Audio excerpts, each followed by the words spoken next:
ബബിതാജി നമസ്കാരം. നമസ്കാരം. പിണറായി വിജയന്റെ പുതിയ കണ്ടുപിടുത്തമുണ്ട്. അതായത് ഈ പറയുന്ന സനാതനധർമ്മം അത് ജാതി വ്യവസ്ഥ മാത്രമാണെന്നാണ് പുള്ളി പറയുന്നത്. അതുമായി ബന്ധപ്പെട്ട് ശ്രീനാരായണ ഗുരുവിനെ കൂട്ടിക്കെട്ടണ്ട, ശ്രീനാരായണ ഗുരു ഒരു പറയുന്ന സനാതനധർമ്മത്തിൻ്റെ വക്താവൊന്നും അല്ല എന്നും പുള്ളി പറഞ്ഞിട്ടുണ്ട്. ഉദയനിധി സ്റ്റാലിനും ഇതേ രീതിയിലുള്ള അഭിപ്രായമാണ് കുറച്ച് മുൻപ് രേഖപ്പെടുത്തിയത്. ഇതൊക്കെ കേൾക്കുമ്പോൾ ഒരുപക്ഷെ ഹിന്ദു വിഭാഗത്തിനോട് അല്ലെങ്കിൽ സനാതന വിശ്വാസികളോട് മാത്രമാണ് ഇവരുടെ ഈ ഒരു തരത്തിലുള്ള കുതിര കയറ്റം അല്ലെങ്കിൽ മെക്കിട്ട് കയറ്റം എന്ന് തോന്നുന്നുണ്ട്. എന്തടിസ്ഥാനത്തിലാണ് ഈ മുഖ്യമന്ത്രി ഇങ്ങനെയൊക്കെ പറയുന്നത്? ഇത് നമ്മൾ നോക്കുമ്പോൾ ഇന്ന് ആദ്യമായിട്ടല്ല, ഇതിനു മുമ്പും പിണറായി വിജയൻ എന്ന് പറഞ്ഞാൽ നമ്മുടെ മുഖ്യമന്ത്രിക്ക് അല്ലെങ്കിൽ SNDP ശാഖയുടെയോ അല്ലെങ്കിൽ ശിവഗിരിയുടെയോ പരിപാടികളിൽ പങ്കെടുക്കുമ്പോൾ അദ്ദേഹത്തിന് പെട്ടെന്നൊരു സനാതന ധർമ്മം കാണുമ്പോൾ ഒരു ചൊറിച്ചില, എനിക്ക് ചൊറിച്ചിലെന്ന് തന്നെ പറയാം, ഒരു ചൊറിച്ചിലുണ്ട്. പുള്ളി അവിടെ കയറുമ്പോഴത്തേക്കും ഹിന്ദുവിന്റെ അല്ലെങ്കിൽ ഇപ്പോൾ പുള്ളിക്ക് ഹിന്ദു എന്ന് പറയുമ്പോൾ സനാതന ധർമ്മം എന്ന് പറയുമ്പോൾ BJP-ക്കാരെ കാണുമ്പോൾ ഒരു പ്രത്യേക ഇതിലേക്ക് മാറ്റും. കാരണം പുള്ളി പറയുന്ന സനാതന ധർമ്മ സംരക്ഷകർ BJP-ക്കാരാ എന്നുള്ള ലൈനിലാണ് പുള്ളി മനസ്സിൽ വിചാരിക്കണമെന്ന് എനിക്ക് തോന്നാറുണ്ട്. ആ ഒരു രീതിയിൽ പുള്ളി ആ വേദിയിൽ എത്തുമ്പോഴത്തേക്ക് സനാതന ധർമ്മം എന്ന് പറഞ്ഞ് സ്ഥിരമായിട്ട് ഗുരുദേവന്റെ ഇതിൽ ചെല്ലുമ്പോഴത്തേക്കും അല്ലെങ്കിൽ ഗുരുദേവ ഭക്തരല്ല അല്ലെങ്കിൽ ഗുരുദേവന്റെ ശിഷ്യരുടെ ഇടയിൽ ഉള്ള പരിപാടികളിൽ മുഖ്യമന്ത്രി പങ്കെടുക്കുമ്പോൾ സ്ഥിരമായിട്ട് സനാതന ധർമ്മത്തെ തള്ളിപ്പറയുക. ഇതിൻ്റെ ഒരു ഉദ്ദേശം എന്താണെന്ന് വെച്ചാൽ കുറേ കാലങ്ങളായിട്ട് കമ്മ്യൂണിസ്റ്റ് പാർട്ടിയുടെ ഒരു തേരോട്ടം ഉണ്ടായിരുന്നു SNDP ശാഖകളിൽ, അല്ലെങ്കിൽ SNDP ഒരു വിഭാഗത്തിന്റെ ഇടയിൽ ഒരു പിന്തുണ ഭയങ്കര ശക്തമായിട്ടുണ്ടായിരുന്നു. പക്ഷെ നമുക്കിപ്പോൾ കുറച്ച് കാലമായിട്ടുള്ള ഇലക്ഷൻ്റെ റിസൾട്ടുകളിൽ കാണാൻ പറ്റും ഇതിൻ്റെ ഒരു പിൻവലിയൽ. അതായത് കമ്മ്യൂണിസ്റ്റ് പാർട്ടിയിൽ നിന്ന് തന്നെ ഈഴവ വോട്ട് ഒരു BJP-യിലേക്ക് ഒരു ഒഴുക്കാ. ശരിക്കും അതൊരു വളരെ ഒഴുക്കെന്ന് പറഞ്ഞാൽ നമ്മൾ ഒരു ഏരിയ ബേസ് എടുക്കുമ്പോൾ 10,000 വോട്ടിന് മേളിൽ ഓരോ മണ്ഡലങ്ങളിൽ നിന്ന് കയറുന്നുണ്ട്. അതിൽ പുള്ളിക്ക് ഭയങ്കര ടെൻഷനുണ്ട്. അത് ഈ രണ്ട് പാർട്ടികൾക്കും ടെൻഷനുണ്ട്, എന്നാലും കുറച്ച് കൂടുതൽ ടെൻഷനാണ് നമ്മുടെ പിണറായി വിജയന്. കാരണം അദ്ദേഹത്തിന്റെ ധർമ്മടത്ത് പോലും ആ വോട്ട് വലിഞ്ഞിട്ടെന്നുള്ളത് വ്യക്തമായിട്ട് അറിയാം നമുക്ക്. സ്വന്തം വാടി പോലും അദ്ദേഹത്തിന് ആ വോട്ട് കുറഞ്ഞിട്ടുണ്ട്. അതായത് ഒരു ഈഴവ സമുദായത്തിന്റെ ഭാഗമായിട്ട് നിൽക്കുന്ന അദ്ദേഹത്തിന് പോലും വോട്ട് കുറയുന്നു. ഇവിടുത്തെ എല്ലാ ഈഴവ നേതാക്കന്മാരെയും നോക്കിയാലും അദ്ദേഹത്തിന് വോട്ട് കുറയുന്നതായിട്ട് കാണാം. അവർക്കൊക്കെ വോട്ട് കുറയും. അപ്പൊ അവരുടെ ആ ഒരു തേരോട്ടം അല്ലെങ്കിൽ അവർക്ക് അതിൻ്റെ അകത്തുണ്ടായിരുന്ന ആ ഒരു സ്വാധീനം BJP-യിലേക്ക് പോകുന്നു എന്നുള്ള ഒരു ടെൻഷനാണ് സനാതന. അത് ഇവിടെ മാത്രമല്ല, നമ്മൾ രാവിലെ നമ്മൾ നോക്കിക്കഴിഞ്ഞാൽ സ്ഥിരമായിട്ട് കാണാം സ്റ്റാലിൻ, അദ്ദേഹത്തിന്റെ മകൻ ഉദയനിധി സ്റ്റാലിൻ, ഇവർക്കൊക്കെ സനാതന ധർമ്മം എന്ന് പറഞ്ഞു കഴിഞ്ഞാൽ അപ്പം ഈ സനാതന ധർമ്മത്തെ തള്ളിപ്പറയുക എന്ന് പറഞ്ഞാൽ ഭയങ്കര.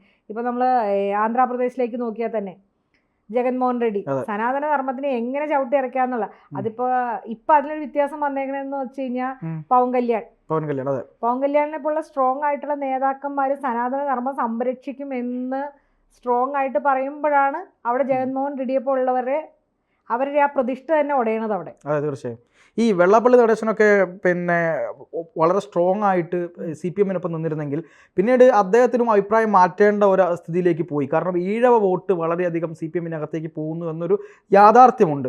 ആ യാഥാർത്ഥ്യത്തെ മറികടക്കാൻ വേണ്ടി ഇപ്പോൾ പിണറായി പറയുകയാണ്, അതായത് നിങ്ങളുടെ പരമാചാര്യനായിട്ടുള്ള ശ്രീനാരായണ ഗുരു ഒരിക്കലും സനാതന ധർമ്മത്തെ സ്വീകരിച്ചിരുന്നില്ല, അദ്ദേഹം സനാതനിയായിരുന്നില്ല, അദ്ദേഹം അങ്ങനെ ഒരു ആലയിൽ കൊണ്ടുപോയി നിങ്ങൾ കെട്ടണ്ട എന്നൊക്കെയാണ് പറയുന്നത്.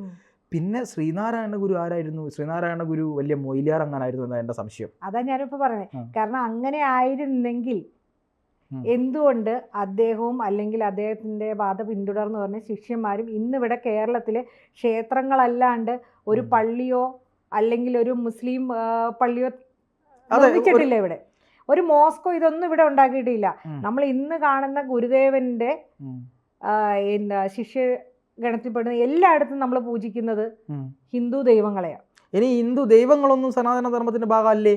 ഇനി അങ്ങനെയും പറയാലോ, ഈ വെച്ച ദൈവങ്ങളൊന്നും സനാതനത്തിന്റെ ധർമ്മ ഭാഗമല്ല. അങ്ങനെയാണെങ്കിൽ വിദേശത്ത് നിന്ന് വന്നേക്കണ അറബി രാഷ്ട്രത്തിൽ നിന്ന് വന്നേക്കണ എന്താ പറയുക മുസ്ലിം മതം അല്ലെങ്കിൽ യൂറോപ്പിൽ നിന്ന് വന്നേക്കണ ക്രിസ്ത്യൻ മതം, ഈ മതങ്ങൾ ഇവിടെ ഹിന്ദു രാഷ്ട്രത്തിൽ വന്നു കഴിഞ്ഞപ്പോൾ ഇവിടെ പൂജിക്കേണ്ട ഹിന്ദുവിന്റെ ദൈവങ്ങളെ അല്ലായിരുന്നു. അവരവരുടെ ദൈവങ്ങളെ ഇവിടെ കൊണ്ടുവന്ന് പ്രതിഷ്ഠിച്ച് ഇവിടെ നമ്മൾ അവർക്ക് സ്പേസ് കൊടുത്ത് ഗുരുദേവൻ പറഞ്ഞതുപോലെ തന്നെ നമ്മൾ അവരെ കൂടെ ഉൾക്കൊണ്ട് അവരുടെ മതങ്ങൾക്ക് നമ്മളിവിടെ സ്പേസ് കൊടുത്തു. അതല്ലേ സനാതനം? അതാണ് സനാതന ധർമ്മം. പക്ഷെ പുള്ളി പറയണത് അല്ലെങ്കിൽ മുഖ്യമന്ത്രി പറഞ്ഞത് എന്താ? സനാതനം എന്ന് പറഞ്ഞാൽ എന്തോ മാരക വിപത്താണെന്ന നിലയിൽ. അതായത് എന്താ പറയുക, ഗുരുദേവൻ പറഞ്ഞിരിക്കുന്ന അല്ലെങ്കിൽ ശ്രീനാരായണ അദ്ദേഹം പറഞ്ഞിരിക്കുന്ന കാര്യങ്ങളെ വളച്ചൊടിക്കുകയാണത്. എനിക്ക് തോന്നുന്നു മുഖ്യമന്ത്രി എന്ന് പറയുന്ന പിണറായി വിജയനെ ഏറ്റവും കൂടുതൽ ദൈവദശകമെങ്കിലും ഒന്ന് വായിച്ചിട്ടുണ്ടാവണം. അതിൻ്റെ അകത്ത് എനിക്ക് തോന്നുന്നു ആദ്യത്തെ വരിയും ലാസ്റ്റത്തെ വരിയും മാത്രമായിരിക്കും ആള് വായിച്ചിട്ടുണ്ടാവുള്ളൂ. അതായത് ആദ്യത്തെ വരി പറഞ്ഞ ദൈവമേ കാത്തുകൊള്ളുക എന്നെ, ഈ വരി മാത്രം പഠിച്ചിട്ടുണ്ടാവും. അത് രാവിലെ എണീക്കുമ്പോൾ കറക്റ്റായിട്ട് ചൊല്ലുന്നുണ്ട്. പിന്നെ രണ്ടാമത്തെ ലാസ്റ്റ് ആ ദൈവദശകത്തിൽ അവസാന വരിയിലേക്ക് എത്തുമ്പോഴത്തേക്കും പറയുന്ന കാത്തുകൊള്ളുക, ശേഷം പറയുന്ന ലാസ്റ്റ് വരിയിൽ പറഞ്ഞ വാഴണം വാഴണം നിത്യം വാഴണം എന്ന് പറയുന്ന വരിയിൽ. ഇത്രയും മാത്രമേ ആള് ഓർമ്മയുള്ളൂ. അതുകൊണ്ടാണ്, കാരണം ഗുരുദേവന്റെ ഇതുവരെയുള്ള കൃതികളോ അല്ലെങ്കിൽ അദ്ദേഹം എഴുതിയ ബുക്കുകളോ വായിച്ചിരിക്കുന്ന ഒരാളും അദ്ദേഹത്തിന്റെ ജീവചരിത്രം പോലും പഠിച്ചിട്ടുണ്ടെങ്കിൽ ഒരിക്കലും നമുക്കത് പറയാൻ പറ്റില്ല. ഈ 44ഓളം ക്ഷേത്ര പ്രതിഷ്ഠകൾ ഗുരുദേവൻ നടത്തിയിട്ടുണ്ട്. അതുപോലെ തന്നെ വേദങ്ങളെ, ഉപനിഷത്തുകളെ, ഇതിഹാസങ്ങളെ ഒക്കെ ആധാരമാക്കിക്കൊണ്ട് അതിനെ ആധാരമാക്കി ഒരുപാട് കൃതികൾ രചിച്ച ആളാണ് ശ്രീനാരായണ ഗുരു എന്ന് പറയുന്നത്. തന്ത്രത്തെ വിശദമായി ജനങ്ങളിലേക്ക് എത്തിക്കാൻ വേണ്ടി തന്ത്രവിദ്യയെക്കുറിച്ച് വളരെ കൃത്യമായി പഠിച്ച് പറഞ്ഞ ഒരാളും കൂടിയാണ്. അദ്ദേഹം കൈവെക്കാത്ത ഏത് മേഖലയാണ് സനാതന ധർമ്മത്തിലുള്ളത് എന്ന് ചോദിച്ചാൽ ഒന്നുമില്ല എന്ന് തന്നെ പറയേണ്ടി വരും. പക്ഷേ ഇവിടെ ഇവർ പറയുന്ന കാര്യം എന്ന് പറഞ്ഞാൽ, ഇപ്പോൾ സനാതന ധർമ്മത്തിൻ്റെ ഭാഗമായി മനുഷ്യനാണല്ലോ മതങ്ങളിൽ ഏർപ്പെടുന്നത്. അപ്പോൾ അവരുടെ ഭാഗമായി ഉണ്ടാക്കി വെച്ചിട്ടുള്ള ഏതെങ്കിലും തരത്തിലുള്ള ദുരാചാരങ്ങൾ, അനാചാരങ്ങൾ ഉണ്ടെങ്കിൽ അതിനെ ഇല്ലാതാക്കി നവീകരിക്കുക, മതത്തെ നവീകരിക്കുക എന്നതാണ് നമ്മൾ ചെയ്യുന്നത്. ഇപ്പോൾ ഭാരതത്തിൻ്റെ ഏറ്റവും വലിയ കാഴ്ചപ്പാട് വിവേകാനന്ദനായി ആയാലും അതുപോലെ തന്നെ അദ്ദേഹത്തിൻ്റെ ഗുരു പരമഹംസരായാലും ഇപ്പോൾ ചട്ടമ്പി സ്വാമികളായാലും പിന്നെ വൈകുണ്ഠ സ്വാമികളായാലും അങ്ങനെ ഒരുപാട് ആളുകൾ നമ്മുടെ ധർമ്മത്തിൽ തന്നെ നിന്നുകൊണ്ട് നമ്മുടെ ധർമ്മത്തിലെ പ്രശ്നങ്ങളെ പരിഹരിക്കാൻ വേണ്ടി അവർ തന്നെ മുന്നോട്ട് വരുന്നു. നമ്മളുടെ തെറ്റുകൾ തിരുത്തി കാലാനുസൃതമായി അതിനെ നവീകരിച്ച് മുന്നോട്ട് കൊണ്ടുപോകാനാണ് ശ്രമിക്കുന്നത്. പക്ഷെ അവിടെ പറയുകയാണ് ഈ സനാതന ധർമ്മം എന്ന് പറയുന്നത് എന്തോ ഭീകരമായ സംഭവമാണ്. ഈ സനാതന ധർമ്മത്തെ ഇപ്പം ഞാൻ പറയുന്നു, മറ്റൊരു മതത്തെ, ഇസ്ലാം മതത്തോട് പറയുകയാണ്, ഇസ്ലാം മതവുമായിട്ട് ഇപ്പോഴത്തെ പള്ളികൾക്കോ അള്ളാഹുവിനോ ഒന്നും യാതൊരു ബന്ധവുമില്ല എന്ന് പറഞ്ഞു കഴിഞ്ഞാൽ എന്തായിരിക്കും ഇവിടുത്തെ അവസ്ഥ? കത്തില്ലേ? ഇവിടെ കത്തും. പക്ഷെ എന്തുകൊണ്ടാണ് സനാതന ധർമ്മം എന്നത്, ഈ സനാതന ധർമ്മം BJPക്കാരുടേത് മാത്രമാണോ? അത് ഈ കമ്മ്യൂണിസ്റ്റുകാർ പറഞ്ഞുണ്ടാകുന്നത്. അതായത് സംഘപരിവാറാണ് സനാതന ധർമ്മത്തെ സംരക്ഷിക്കുന്നത് എന്നൊരു ലൈനുണ്ട്. എനിക്ക് തോന്നുന്നു ശ്രീ ശങ്കരാചാര്യർക്ക് ശേഷം സനാതന ധർമ്മത്തിനെ അല്ലെങ്കിൽ സംരക്ഷിച്ചത് ഏറ്റവും കൂടുതൽ ഗുരുദേവനായിരുന്നു. ഗുരുദേവൻ സനാതന ധർമ്മ സംരക്ഷകൻ എന്നും ശങ്കരാചാര്യർക്ക് ശേഷം ഗുരുദേവൻ മാത്രമേ ഉണ്ടായിട്ടുള്ളൂ. അദ്ദേഹം പറഞ്ഞിട്ടുണ്ടല്ലോ, അത് എന്റെ മതവും ശങ്കരന്റെ ദർശനവും രണ്ടല്ല ഒന്നാണ് പറഞ്ഞില്ലേ? കൃത്യമായി പറഞ്ഞിട്ടുണ്ട്. ഇതൊന്നും അറിയാണ്ടാണ് മുഖ്യമന്ത്രി ചെല്ലുമ്പോൾ ആൾക്ക് എന്തൊക്കെയോ രാവിലെ നമ്മുടെ പ്രധാനമന്ത്രി നോക്കുക, അദ്ദേഹം എത്ര സ്പീഡിൽ അതായത് ഓരോ ദിവസവും രാജ്യത്തിന്റെ പുരോഗതിയാണ് ചെയ്യുന്നത്. എന്നാൽ സൗത്ത് ഇന്ത്യയിലേക്ക് വരുമ്പോഴത്തേക്കും എന്താ, ഇവിടെയുള്ള ഇന്ത്യ സഖ്യത്തിന് ഓരോ ദിവസം ചർച്ച ചെയ്യാനായിട്ട് എന്നും രാവിലെ സംഘപരിവാറിനെ പറയുക, അല്ലെങ്കിൽ സംഘപരിവാർ സനാതനധർമ്മത്തെ പറയുക, സനാതനധർമ്മം പ്ലസ് മഹാഭാരതത്തിനെ കുറ്റം പറയുക, ഇവിടുത്തെ BJP നേതാക്കളെ സംഘപരിവാർ, ഈ 3 വാക്കുകളും അല്ലെങ്കിൽ ഇതുമായിട്ട് ബന്ധപ്പെട്ട് ഓരോ ദിവസവും കിടന്ന് ചർച്ചയിട്ട് ഇവിടെ ഒരു കലാപം ഉണ്ടാക്കുക. ഈ കലാപം ഉണ്ടാക്കുന്ന മുഴുവൻ സംഘമാണ് അല്ലെങ്കിൽ സംഘപരിവാർ സംഘടനകളാണ്. BJP അതിൽ ലാഭം ഉണ്ടാക്കാൻ നോക്കുന്നു. ഇതൊക്കെയാണ് ഇവിടെ പറഞ്ഞുകൊണ്ടിരിക്കുക.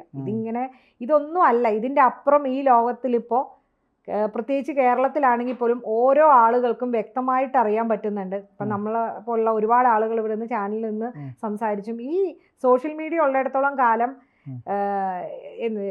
കമ്മ്യൂണിസ്റ്റുകാരുടെ എല്ലാ പ്രവൃത്തികളും ഇതുവരെ അച്ചടിച്ച് വന്നിരുന്ന എല്ലാ കാര്യങ്ങളും കള്ളത്തരാണെന്നും ഇതൊന്നും അല്ല ഈ നാട്ടിൽ നടന്നുകൊണ്ടിരുന്നതെന്ന് ഇപ്പം എല്ലാവർക്കും മനസ്സിലായിട്ടുണ്ട്. ഇതൊക്കെ അദ്ദേഹം അറിയണില്ല, അദ്ദേഹത്തിന്റെ കയ്യിൽ നിന്ന് ഇതൊക്കെ പോയിക്കൊണ്ടിരിക്കുക. കാരണം അദ്ദേഹം പറയുന്നതല്ല പ്രവൃത്തി എന്ന് നമുക്ക് എന്തായാലും അറിയാം. അപ്പം ഇതും അങ്ങനെ തന്നെ കണ്ടാൽ മതി. അല്ല, ഇപ്പോൾ എന്തായാലും നമുക്ക് അവസാനിപ്പിക്കാനുള്ള സമയമായി. നമുക്ക് VD സതീശൻ ഏറ്റവും അവസാനമായി പറഞ്ഞു, സനാതന ധർമ്മത്തെ അങ്ങനെ ആരുടെയെങ്കിലും ആലയിൽ കൊണ്ടുപോയി കെട്ടണ്ട, സനാതന ധർമ്മം ഒരിക്കലും ഈ ജാതി വ്യവസ്ഥയൊന്നും അല്ല, അത് രാജ്യത്തിൻ്റെ പൈതൃകമാണ് എന്ന് പറഞ്ഞു. പക്ഷേ കോൺഗ്രസിൽ സുധാകരൻ നേരെ തിരിച്ചാണ് പറഞ്ഞത്. അപ്പോൾ ഇവർ തമ്മിലൊരു അടിയൊക്കെ നടന്നുകൊണ്ടിരിക്കുകയാണ്. അങ്ങനെ ഇരിക്കുന്ന സമയത്ത് ഇവിടെയുള്ള ഒരു സംസ്കാരത്തെ, അതിൻ്റെ മൂല്യത്തെ ഇല്ലാതാക്കാനുള്ള ഒരു ശ്രമം ഈ പറയുന്ന പിണറായി വിജയനും അതുപോലുള്ള ആളുകളൊക്കെ നടത്തിക്കൊണ്ടിരിക്കുകയാണ്. അല്ലാത്ത ആളുകളെല്ലാം സംഘികളാക്കുകയാണ് എന്ന കാര്യത്തിൽ യാതൊരു സംശയവുമില്ല, അല്ലേ? അതെന്താണെന്ന് വെച്ചാൽ കോൺഗ്രസിന് അങ്ങനെ പറയാൻ പറ്റുള്ളൂ. കോൺഗ്രസിൽ ഒരാളെ ഹിന്ദുവിന്റെ കൂടെ നിൽക്കുന്നതായിട്ട്, അതായത് സനാതന ധർമ്മ സംരക്ഷകരെന്ന് പറഞ്ഞ് നിൽക്കും. ഒരു കൂട്ടര് മലപ്പുറത്തുനിന്നുള്ള തങ്ങള് കുടുംബത്തിനെ സേവ് ചെയ്തുകൊണ്ട്, അല്ലെങ്കിൽ ആ ഒരു രീതിയിലുള്ള വരുമ്പോഴേ രണ്ടുപേരും ഈക്വലായിട്ട് പോകാൻ പറ്റുള്ളൂ. അത് സ്ഥിരമായിട്ടുള്ള കോൺഗ്രസ്സുകാരുടെ ഒരു രീതിയാണ്. അവരെപ്പോഴും ഇങ്ങനെ ഈ ചോര കുടിക്കുന്ന ടൈപ്പ് സാധനങ്ങളായതുകൊണ്ട് അവരങ്ങനെ സംസാരിക്കത്തുള്ളൂ. അത് മാത്രം കണ്ടാൽ മതി. കാരണം സുധാകരനെ സംബന്ധിച്ച് അദ്ദേഹത്തിന് ഒരു മുഖ്യമന്ത്രി ആഗ്രഹം ഉണ്ടെന്ന് എനിക്ക് തോന്നുന്നില്ല. അദ്ദേഹത്തിന്റെ മനസ്സിൽ ആഗ്രഹമില്ല. വി.ഡി. സതീശനെ സംബന്ധിച്ച് അദ്ദേഹത്തിന് SNDP NSS സഖ്യം വേണം. NSSനെ ഓൾറെഡി അവർ കൂടെ നിർത്തി എന്നുള്ള കാര്യം നമുക്ക് എല്ലാവർക്കും അറിയാവുന്ന. ആ ഒരു രീതിയിൽ പോകുമ്പോൾ ഇവർ ആ ഒരു ഉദ്ദേശത്തോടു കൂടി മാത്രം നമ്മൾ കണ്ടാൽ കോൺഗ്രസിന് ഇതിൽ പൂർണ്ണമായിട്ട് തള്ളിക്കളയാം. ഇവര് കോൺഗ്രസിന് വേണ്ടിയിട്ടല്ല ഒരിക്കലും മുഖ്യമന്ത്രി സംസാരിച്ചത് പോലും. ഈ സംസാരിച്ചത് ഇതിൻ്റെ അടിയിലുള്ള ആ തേരോട്ടം കുറഞ്ഞു കഴിഞ്ഞപ്പോൾ അതെങ്ങനെ ബ്ലോക്ക് ചെയ്യാം, അല്ലെങ്കിൽ അതിൻ്റെ ഇടയിലുള്ള ചർച്ചകളിലേക്ക് ആളുകളെ തിരിച്ചു വിടുക. ഇപ്പോഴും BJP അല്ലെങ്കിൽ സംഘപരിവാർ അയിത്തം ചെന്ന് മാറ്റി നിർത്തേണ്ട ഒന്നാണ് വീണ്ടും ജനങ്ങളിലേക്ക് കുത്തിക്കൊടുക്കുക. അതായത് ഇതിന്ന് അടിയൊഴുക്കുണ്ടാവുന്ന സഖാക്കളെ ഹിന്ദു സഖാക്കളെ പിടിച്ചു നിർത്താൻ വേണ്ടിയിട്ട് അതിലെ ഈഴവ സഹോദരങ്ങളെ കൂടെ പെടുത്തുന്നു എന്ന് മാത്രമേ ഉള്ളൂ.